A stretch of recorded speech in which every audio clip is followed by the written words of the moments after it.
বাংলাদেশ থেকে দেশ ভাগের বিভীষিকাময় যন্ত্রণা নিয়ে যারা হিন্দু হওয়ার জন্য বাংলাদেশ ছেড়েছে তেমন অনেক ভোটারের সঙ্গে ওখানে আমার দেখা হয়েছে।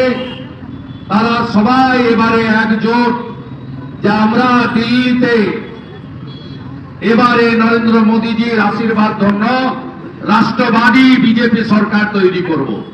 নরেন্দ্র দামোদর দাস মোদীর নেতৃত্বে আমরা পৃথিবীর এখন চতুর্থ অর্থনৈতিক শক্তিশালী দেশ। ভারতবর্ষ এখন তৃতীয় সামরিক শক্তিশালী দেশ। বাংলাদেশে আজকে নয়, এই কংগ্রেস তারা দ্বিজাতি তত্ত্বে ভারতবর্ষকে ভাগ করেছিল।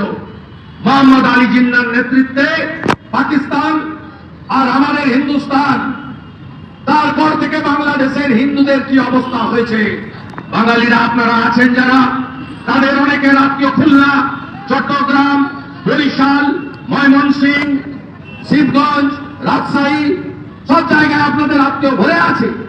2 কোটি বাঙালি হিন্দু উদ্বাস্তু হয়েছে শুধুমাত্র ধর্মীয় কারণে।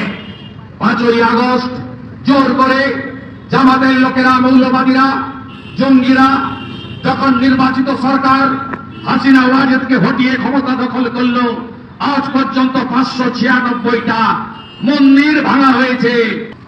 প্রত্যেক দিন বাংলাদেশের হিন্দুরা নির্যাতিত হচ্ছে। আপনারা এই নির্বাচনে ঐক্যবদ্ধ হন। আমাদের অস্তিত্ব রক্ষার লড়াই। 1947 সালে বাংলাদেশে হিন্দু জনসংখ্যা ছিল 33%। 71-এ যখন ভারতের আর্মি বিএসএফ বাংলাদেশ তৈরি করলো, সেদিন হিন্দু জনসংখ্যা হলো 22%। আজকে বাংলাদেশে হিন্দু জনসংখ্যা only 7%। It's a fight for not survival, only existence. অস্তিত্ব রক্ষার লড়াই। এই লড়াইতে যোগীজির যে বাণী বাটেঙ্গে তো কাটেঙ্গে, আর যোগী মোদীজির যে ভাষণ बांटेंगे तो काटेंगे और एक रहेंगे तो सेफ रहेंगे।